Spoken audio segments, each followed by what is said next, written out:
के अंदर कभी भी आरोप आप पे लगाई, वो सबसे पहले कोर्ट हम लोग जाते थे, कोर्ट में जाके फिर वहां से डिसीजन लेके आते, तब आरोप लगाते थे। आप कोर्ट जा ही नहीं पाते हैं, आप जब जाते मुंह खा लेते हैं। आप जाओ ना कोर्ट, ठीक किसने है, रोका? सुप्रीम कोर्ट पे बिलीव करते हो, कहीं ठीक करते है, हो तो कम से कम कोर्ट जाओ। रात में 12 बजे कोर्ट खुलवा सकते हो, कम से कम जाओ ना। ठीक है। अनिरुद्ध जी, मैं रवि कुमार के पास जा रहा हूं और अग्रवाल जी के पास जा रहा हूं, सभी मेहमानों को एक एक करके रुक कर लेते हैं, उनका वर्जन जान लेते हैं। रवि, क्या लगता है आपको कि इंटरनेशनल कॉन्स्पिरेसी है इंडियन मार्केट के ग्रोथ को देखते हुए, या फिर इन आरोपों में कोई दम देखते हैं आप? देखिए, 2023 में भी जब 24 जनवरी को हिंडनबर्ग का रिपोर्ट आया था, तो उसमें हिंडनबर्ग शॉर्ट सेल करके इंडियन मार्केट में एक पैनिक बनाई और पैसे बनाए। देखिए, सबसे पहले अगर नॉन पॉलिटिकल टॉक करते हैं, ना बीजेपी की तरफ से ना कांग्रेस की तरफ से, इसमें हमारा ही नुकसान है। अगर आज एशियन पेंट 3568 से 2400 का हो गया, तो यहाँ यहाँ कौन सा पॉलिटिक्स इन्वॉल्व है? रिलायंस का प्राइस आज टूट गया, यहाँ कौन सा पॉलिटिक्स इन्वॉल्व है? आज एक दो स्टॉक्स नहीं, मैं एसीसी का प्राइस अगर देखूं, आप एक अडानी पे फोकस की, अडानी का प्राइस गिरा। टाटा मोटर्स कौन से षड्यंत्र में इन्वॉल्व है कि टाटा मोटर्स का प्राइस 1200 से आज 900 कुछ रुपए पे आ गया? तो अगर अडानी की बात करें, तो हो सकता है कि बीजेपी के तरफ से पक्ष रख वो भी सही हो और कांग्रेस की तरफ से पक्ष रख वो भी सही हो। जब मुंद्रा पोर्ट उनको मिला था, तो मुंद्रा पोर्ट के वक्त राजीव गांधी जी की सरकार थी, उस वक्त क्या हुआ था? देखिए, इन आरोपों में कोई भी दम नहीं है। ये बाजार का शॉर्ट सेलिंग का माहौल है, प्रोफेशनल अपना शॉर्ट सेल करके पैसा बनाते हैं। ये पैनिक है, और ये पैनिक आज ही क्रिएट नहीं हुआ, पैनिक पिछले 2 महीने से बाजार में गिरावट बना हुआ आ रहा है। तो मैं एक ही बात कहता हूं कि पिछली बार बात की जा रही थी जनवरी 2023 में कि जेपीसी की मांग की जाए। जेपीसी के लिए व्यापार, इससे ना तो पोर्ट बंद हुआ, ना ऑपरेशन बंद हुआ, ना तो कुछ। अगर आरोप लगा है तो आरोप का हम इंतजार करेंगे। पिछली बार भी आरोप लगा कि जेपीसी की मांग की जाए, और हिंडनबर्ग 6 एम्प्लॉय की कंपनी करोड़ों रुपए में शॉर्ट सेल कर दी, हमारा बाजार पैनिक से नीचे आ गया, और हम बहुत हल्ला मचा रहे हैं मीडिया में और बहुत जगह कि बाजार तबाह हो गया, बाजार तबाह हो गया। बाजार कभी ना तो ऐसे ऊपर जाता है, ना तो बाजार कभी नीचे आता है। बाजार का एक गति है, up and down, up and down, up and down. जो ट्रेडर्स है उन्हें फर्क नहीं पड़ता। इन्वेस्टर जो है, कौन इन्वेस्टर है? वो इन्वेस्टर वो है जिनको बाजार सस्ता हो रहा है, तो कुछ लोगों के लिए अच्छा माहौल भी है, सस्ते में खरीदेंगे और महंगे में बेचेंगे। कुछ लोग महंगे में बेचे, सस्ते में खरीदेंगे। तो ये बाजार का एक वेव्स है। और नहीं, लेकिन रवि, इसमें अमेरिकी एजेंसियों का क्या इंटरेस्ट हो सकता है? सर, अमेरिकी, देखिए, घर फूटे गवार लूटे। जब तक हम नहीं फूटेंगे तो वो शॉर्ट सेलिंग कर रहे हैं, उनको पता है कि पूरे भारतीयों को नहीं, एलिगेशन एजेंसीज की तरफ से लगाए गए हैं, अमेरिकी एजेंसीज में जो इसमें इन्वॉल्व है, जो इस मामले में जांच कर रहे हैं, उनका कोई व्यापारिक घराना नहीं है, कोई बिजनेस से ताल्लुक नहीं रखते हैं। अगर as a trader, as a investor बात करें, प्रूफ नहीं हुआ है, लेकिन बताना अलग बात है। तो आज आज एक महीने का चार्ट आप उठाइए, रिलायंस का प्राइस अगर हाफिंग होने के बाद 1400 पे ट्रेड कर रहा था, अगर हाफ होने के बाद, तो आज 1219 1215 पे ट्रेड कर रहा है, 1220 पे ट्रेड कर रहा है। तो रिलायंस के पीछे कौन सा षड्यंत्र था? उस आरोप से पहले टाटा का प्राइस कितना टूट गया आप देख लीजिए, 20% 25% टाटा का प्राइस टूट गया। तो हम इसके बारे में बात नहीं करते हैं, एक छोटा सा पॉलिटिकल मुद्दा लेके हम लोग आगे बढ़ते हैं। पिछली बार भी शीतकालीन सत्र था, उस वक्त भी ये मुद्दा आया। ये आप एक मुद्दे के पीछे मत जाइए, बाजार का ट्रेंड बिल्कुल अलग है और एक्चुअल ट्रेंड बिल्कुल अलग है। बाजार को इन सब न्यूज से प्रोफेशनल्स को फायदा होता है। जी, आप कह रहे हैं कि बेसिकली मार्केट का खेल है, इसके अलावा कुछ नहीं है। मैं अग्रवाल सर के पास आ रहा हूं। अग्रवाल सर, क्या ये मार्केट का खेल है? देखिए, ये मार्केट का खेल भी मैं नहीं मानता, ये इंटरनेशनल कॉन्स्पिरेसी में मानता हूँ। भारत की जो प्रोग्रेस जो हो रही है, जो भारत के हमारी फॉरेन जो हमारे दुश्मन हैं, वो इस तरीके की सिचुएशन क्रिएट करते हैं।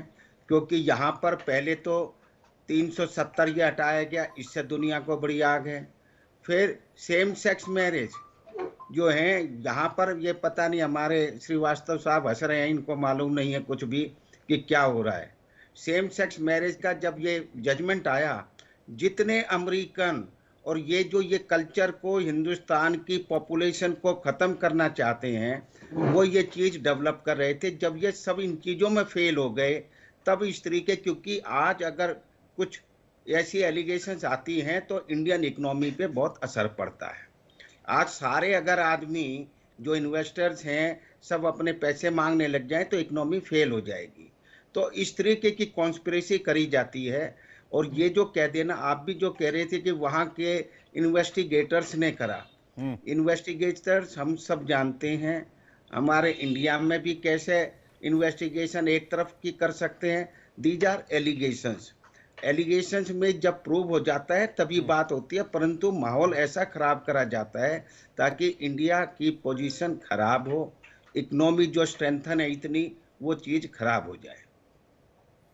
ठीक है, आप यश से इसका जवाब लेते हैं। यश, ये एक इंटरनेशनल कॉन्स्पिरेसी है, इस तरफ इशारा कर रहे हैं, इसका पॉलिटिक्स से कोई लेना देना नहीं है। विवेक जी देखिए, ये जो रवि कुमार जी हैं, इन्होंने विरोधाभासी बातें कही। ये एक साथ बोल रहे हैं कि मार्केट तो ऊपर नीचे चलता रहता है, उससे कोई फर्क नहीं पड़ता है, और उसी समय ये भी बोल रहे हैं कि बड़ा गलत हो रहा है भाई, दूसरा शेयर भी गिर गया, ये भी गिर गया, वो भी गिर गया। तो ये विरोधाभास है। और अग्रवाल साहब के बारे में मैं कुछ भी नहीं कहना चाहता, लेकिन मैं ये जरूर कहूंगा कि जो देश के करोड़ों लोग डीमेट अकाउंट बना के अब ये यूपीआई के नाम पे नाचते रहे, इनको नहीं पता है कि एनपीसीआई किसने बनाया था, लेकिन ये करोड़ों इन्वेस्टर जो अपना बचत का पैसा लगा के कुछ आय की उम्मीद करते हैं, उनका सारा पैसा इस तरह के षड्यंत्रों से लूट के किसी मित्र को दे दिया जा रहा है। और जो पूरा मामला है वो ये है कि अडानी ने अजूर टेक्नोलॉजी नाम की अमेरिकी कंपनी के साथ मिलकर अमेरिका से और दूसरे देशों से इन्वेस्टर्स को इकट्ठा किया, उनको बड़े बड़े सपने दिखाए, 25,000 करोड़ रुपए लिए, और उसमें से 2200 करोड़ रुपए यहां रिश्वत खिलाई गई, क्योंकि यहां पे सोलर एनर्जी के कारण बिजली महंगी पड़ रही थी, कोई भी राज्य सरकार लेने को तैयार नहीं थी, इंक्लूडिंग बीजेपी की। तो ये है पूरा मामला। अब आप यहाँ पे अगर नई नई थ्योरीज लाएं, और बड़ी रोचक मतलब कमाल है कि अमेरिका के लोग इस बात से नाराज हैं कि हमारे यहाँ लड़का लड़का शादी नहीं कर पा रहा, इसलिए वो साजिश कर रहे हैं। ये तो कमाल है विवेक जी, ये आपको रील बना के डालना चाहिए। वाह, कमाल है। नहीं, लेकिन किसी को ये नहीं समझ में आ रहा है विवेक जी, किसी की समझ में ये नहीं आ रहा है कि इससे देश का असल में नुकसान है। आज स्काई चैनल एक ऑस्ट्रेलिया का नहीं, चैनल आज है, वो यदि सिर्फ एक अडानी को सुनिए इसमें एक एंगल ये भी है ना यश, इसमें एक एंगल ये भी है ना कि जब इस तरह के आरोप लगे तो कितने इन्वेस्टर्स का पैसा आज डूब गया होगा, बता रहा हूं, कितने लोगों ने इन्वेस्ट किया होगा। हम जैसे, आप जैसे लोग होंगे जो शेयर मार्केट में इन्वेस्ट करते होंगे, उनके पैसे भी गए ना।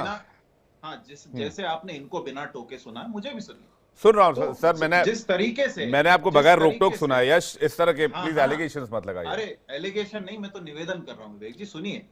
यदि हमें अपने इस आज के नुकसान की चिंता है, तो हमें हमारे उस रोज के नुकसान की भी तो चिंता होनी चाहिए। भाई माधवी बुद्ध जी मनचाहे तरीके से सेबी को चला रही हैं, कैसे स्टॉक मार्केट बढ़ रहा है, घट रहा है, पता ही नहीं चल रहा है। आम आदमी पैसा लगाता है, उसका पैसा डूब जाता है, लेकिन इनके आईपीओ, इनका पैसा बढ़ता चला जाता है। ये तो रोज का नुकसान है ना, ये तो आज वो है जो दिख रहा है आपको। और मैं फिर कह रहा हूं, फिर तमाम लोगों से कह रहा हूं, हमें कोई उम्मीद नहीं है। राहुल जी ने खुद कह दिया है, हमें पता है कि अडानी का संरक्षण हमारे प्रधानमंत्री जी कर रहे हैं और वो अडानी को अरेस्ट नहीं करेंगे। अमेरिकी सरकार क्या करती है वो अलग बात है, लेकिन हम इस देश की जनता को ये जरूर साफ साफ बता रहे हैं कि आपका पैसा लूट के कहां दिया जा रहा है। और ये जो अग्रवाल साहब ने आज थ्योरी दी है, उसके लिए मैं वाकई उनका शुक्रगुजार हूं। ये मैंने आज तक नहीं देखा था। मैं अनुज, आपको ये चीज नहीं पता ये कॉन्स्पिरेसी क्या है? हमारी नहीं, मैं पॉपुलेशन को व्हाट्सएप नहीं खत्म देखता करना, सर, सेम सेक्स मैरिज करा के। वाह। ये मेरे तो इंटरव्यू लिए थे ये अमेरिका के एजेंसीज ने, जो टेलीविजन ने, जब ये और ठीक है सर, बड़े दुखी थे ये चीज ऐसे हिंदुस्तान में क्यों नहीं अलाउ करी गई। जी नहीं, बात निवेशकों की हो रही है और कांग्रेस जब अडानी की बात करती है तो एलिगेशन बीजेपी पर लगाती है। हाँ, इसलिए एक और बात एक और बात, हाँ। ये बार बार कह रहे हैं कि भैया राज्यों में सरकार हमारी है, तो हम फिर से बोल देता हूं, इनकी समझ में नहीं आया लेकिन फिर से बोल देता हूं, हम जेपीसी बैठाने को भी बोल रहे हैं, हम हमारे राज्यों में भी जांच कराने को तैयार हैं। उसमें से कुछ राज्यों में तो आपकी सरकार है, चाहे तो कैंसिल कर दीजिए कॉन्ट्रैक्ट। लेकिन भ्रष्टाचार अडानी ने किया है और उसमें पूरी भाजपा लिप्त है, ये साबित हो चुका है। सिर्फ जनता को मुखर होकर सामने आने की जरूरत है। तो आप लोग फिर अडानी ग्रुप को क्यों एंटरटेन करते हैं अपने राज्यों में? हम कहां करते हैं, मैं तो बार बार कह रहा हूं कि हम जेपीसी बैठाइए। कर्नाटक के मंत्री का बयान है कि हम अडानी जी को उद्योग लगाने के लिए आमंत्रित करते हैं। राजस्थान में गहलोत जी थे तब मंच साझा करते थे, हिमाचल में प्रोजेक्ट्स हैं। और मैं कह रहा हूं कि पूरी पार्टी और राहुल जी आज कह रहे हैं कि अडानी को अरेस्ट करो, इंटेरोगेट करो, देश का पैसा वापस दो। ठीक है, रवि कुमार आपको कुछ कहना चाह रहे हो? उसके अनुज जी आपके पास आ रहा हूं। रवि कुमार जी बिल्कुल बिल्कुल, मैं एक बात कहना चाहता हूं कि 2008 में मैं शायद छोटा होऊंगा और यही अक्टूबर नवंबर का समय था जब एक लेहमन ब्रदर्स बैंकरप्ट हुई अमेरिका में और पूरे इंडिया का शेयर बाजार धड़ाम से गिर गया। कोई एक्सेप्शन नहीं था कि अब बाजार का क्या होगा। तो बाजार उस वक्त तो इंडिया में कुछ नहीं होता, ना अदानी बहुत बड़ी कंपनी थी, ना अंबानी थे, यहाँ पे कुछ नहीं था, ना बीजेपी की सरकार थी। सर बाजार का अपना चाल चलन होता। हम बैलगाड़ी पे घूम रहे थे रवि कुमार जी, क्या बोले सर? घिस के आग लगाते थे 2008 में। सर देखिए पत्थर, देखिए बहसबाजी का कोई मुद्दा नहीं होता। यस जी, मैंने आपको सुना ना, मैंने आपको अगर 2008 में ऐसा लगता है कि कोई बड़ा बिजनेस नहीं था तो आपको शायद टाटा का नाम भी नहीं पता है। 2008 में भी टाटा था जी। हाँ टाटा ने आज टाटा 25% डाउन है। क्यों डाउन है? आप मेरी बात कर रहे हैं, आप टाटा आप भी नहीं समझ पाएंगे। आप बोलिए आपकी समझ में नहीं आई है बात। ये बातें नहीं है। हमने आपको सुना, आप हमें सुनने को तैयार नहीं है। सुनाइए नहीं, मैं तो आप अग्रवाल जी जैसी थ्योरी दीजिए आप तो प्लीज एक और बढ़िया सर बता रहा हूँ सर कि बाजार में मंदोरिया भी होते हैं जो शॉर्ट सेल करके पैसा कमाते हैं। इन्वेस्टर अगर इन्वेस्ट करता है तो इन्वेस्टर को कितने साल का समय है, वो अपना बाय राइट सिट टाइट करे ना, कंपनी थोड़ी डूब गई। और आप कह रहे हैं कि आईपीओ आ गया, ओला आया, आईपीओ तुरंत एक हुआ बहुत ऊपर चला गया, ओला का प्राइस बिल्कुल नीचे चला गया। आप पेटीएम के आईपीओ की बात करें, पेटीएम का आईपीओ 2000 पे, आज ओला का प्राइस ऊपर गया या नीचे गया? आप एक साथ दो बात बोल रहे हैं रवि कुमार जी। मैं बता रहा हूँ सर कि इस रिपोर्ट से महोदय आप एक साथ दो बातें बोल रहे हैं। मैं बीच में नहीं बोलना चाहता, पर आप एक ही साथ दो बातें बोल रहे हैं। पहले ही प्रोफेशनल्स का कि बाजार को नीचे लेके जाना है। ये रिपोर्ट तो एक जैसे कि आहुति में थोड़ा सा घी डाला गया बस। इस रिपोर्ट अगर ऐसा होता रवि कुमार जी तो नरेंद्र मोदी के आने से पहले स्टॉक मार्केट माइनस में चलता। इतने साल से कांग्रेस की सरकार थी ना, उसी के नाम पे रोते रहते हैं ना बीजेपी वाले। तो कितना लाल मार्केट को पहली बार सेंसेक्स 10,000 टच हुआ तब कांग्रेस की सरकार थी।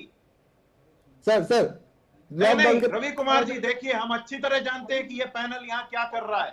लॉकडाउन के यहाँ पे इतना बढ़िया लॉजिक मिला है मुझे कि आज सारी बात ही खत्म हो गई है। लेकिन इसका मतलब ये नहीं है कि हम चुपचाप सुनते रहेंगे।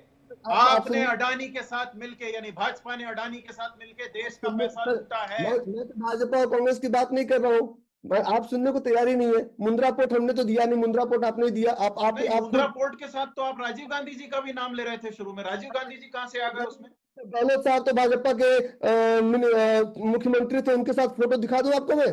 क्या बातें कर रहे हैं सर आप? नहीं राजीव गांधी जी मुंद्रा पोर्ट के मामले में कहां से आ गए? देखिए हमसे बहुत अच्छा प्रश्न उन्होंने किया। भाजपा के मुख्यमंत्री की फोटो छोड़िए, आप अडानी की फोटो दिखाइए सबको।